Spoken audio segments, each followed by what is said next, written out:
Hey guys, welcome back to my YouTube channel where we're going to talk all things motorsport. So you know all the basics of Formula One, you know exactly how a race weekend works, and if you don't, go back to my previous video and check that out. That'll say everything you need to know.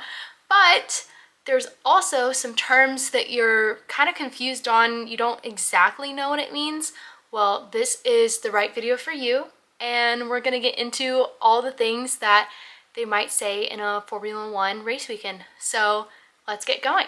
So first we're going to start out with track limits. Track limits refers to the boundary lines that drivers cannot cross. And if they cross that boundary line with 4 of their tires, then that means they get a penalty. Next up, we're going to talk about DRS and ERS. And no, DRS does not stand for Daniel Ricciardo Supremacy. It actually stands for Drag Reduction System. The drag reduction system does exactly that. It reduces drag, which makes you go faster. Basically, it's this little flap on the back of an F1 car, and there's certain zones that drivers can push this button and it will make them go faster. They also can only press that button if they're within 1 second of the car in front of them. Next up is the ERS, which is the Energy Recovery System. F1 cars are hybrid cars, meaning they use fuel and they use electricity to keep going. It basically harvests energy to use during the race. There are 2 types of energy that it harvests, kinetic and thermal. Kinetic energy is recovered through the brakes, and the thermal energy is recovered through the exhaust. So whenever you see the red lights on the back of an F1 car blinking, it doesn't necessarily mean that they're braking. It means that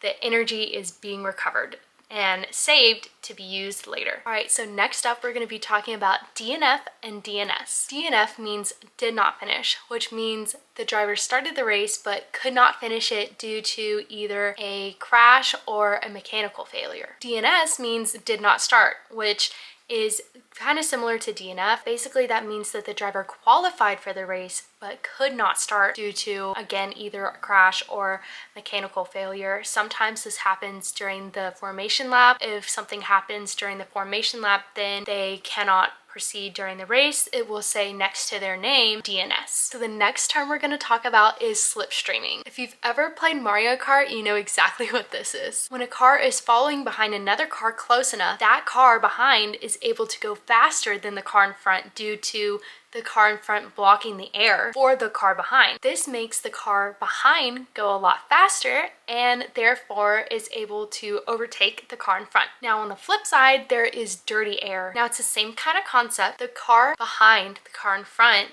isn't following close enough.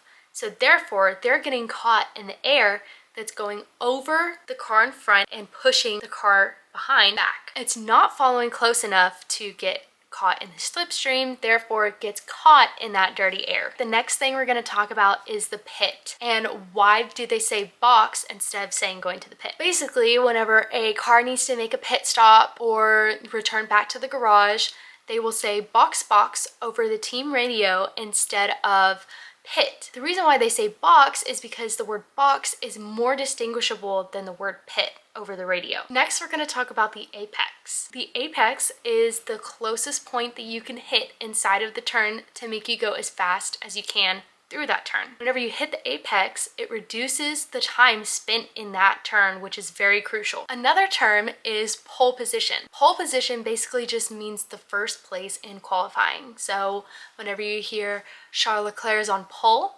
that's what that means. Next, let's talk about the FIA. The FIA, or the International Automobile Federation, I am not going to say it in French because I will absolutely butcher it, is basically the governing body of Formula One. Another thing you might see during the race or hear about during the race is the stewards. Like, oh, this driver's being called over to the stewards, or the stewards made this decision. Basically, they're the referees of Formula One, so they make all the decisions during a race weekend. And last but not least, let's talk about sectors. Sectors are sections of the race dividing the track into 3s. If you ever see on your screen a purple sector, that means that whoever was racing in that sector had the fastest sector of the whole race weekend. So for example, if you see that Lewis Hamilton had a purple sector in sector 3, that means that he was the fastest in sector 3 of the whole race weekend. All right, so that's all I have for you guys today. If you have any questions or any other terms that you are confused on and you want me to make another video on it, let me know and I could totally do that. But yeah, so stay tuned for the next Formula Friday.